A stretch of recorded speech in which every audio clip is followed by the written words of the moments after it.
most of ኢትዮጵያ ውስጥ ያለ የወጣት ቢዝነስ ወይ 1% ሀስል ነው ወይ ሳይድ ሀስል ኤግዛክትሊ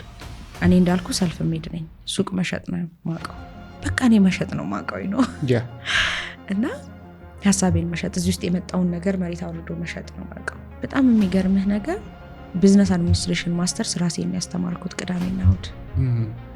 የሳይንስ ተማሪ ነኝ ኤችአር እንዴት ነው ፋይናንስ ኦፕሬሽን ምናምን I don't know how to run a business ትምህርት ቤት ሄድኩት ድርጅት የመምራት አቅቶኝ ለምን ቅድም ኬሚስትሪ ላይ ነገርኩ አይነት ነገር ማኔጅመንት ላይ ማርኬቲንግ ላይ ሁሉም ላይ አለ አንድ ሁለተኛ ነገር ኬሚስትሪውን ስማር ቀማሚ እንደሆነ የተማርኩት ገባረል እንዴት ተቋም ይመራል ምንድነው ስትራክቸር ምንድነው ስትራቴጂ ምንም አውቀለ ነገር የለም እንዴ ማለት አክሰሱም የለኝም ማቀበት የሚችልበት ነገር ነውና በደንብ አሸኝ ኢቭን ያኮ ቢኖር ስትራቴጂ ቢኖረኝ እዚህም ልፍታ ብያሮጥም ገባረለ ሰብሰብላለው ፎከስ አደርጋለሁ ላይክ ፒላሮች ይኖሩኛል ምናምን ተቋም ነኝ then everything smoothly run ያደርጋል so skill በጣም ጋፓል ስቲል እኔ ራሱ ምንድነው ሳሚያውን እንደይዋዬ ችግርሽ ብትለይ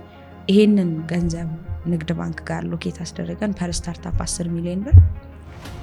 አሁን የንግድ ባንክ ስልክ ሲደወልብኝ በጣም ነው ሸሚኝ ይሄን ገንዘብ ታፕ ለማድረግ ብቁ ወጣት ደግሞ ቸገረ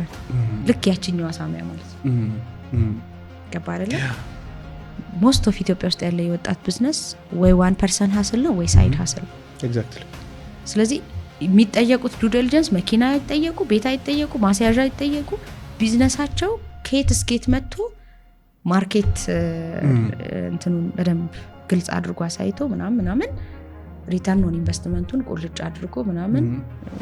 ማሳየት መቻል አለበት ወረቀት ላይ ራሱ የለም በቃ ወይ አብርሃም ብቻውን ነው ያ ቢዝነስ ወይ ደግሞ አብርሃም ለሆነ ድርጅት ተቀጥሮ እየሰራ ፓራሌሊ ብልጭ ያለለትን ነገር ነው የሚሰራው ቀድም ያወራናቸው ዲሲፕሊኖች ደግሞ ያሉ ያበላሉ ኤግዛክትሊ ገባረል ስለዚህ ደግሞ that's my challenge so አምስተኛው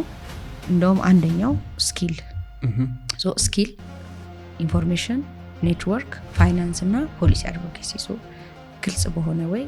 ይሄን አድርገን የኢትዮጵያ ስራ ፈጣሪ ወጣቶች ማህበርን ዲሴምበር 3 2020 አሁን ህዳር ሲመጣ 5 አመት ላይሰንሱን ወሰድን ግን ከላይሰንሱ በፊት 3 months or 6 months ፈጅቷል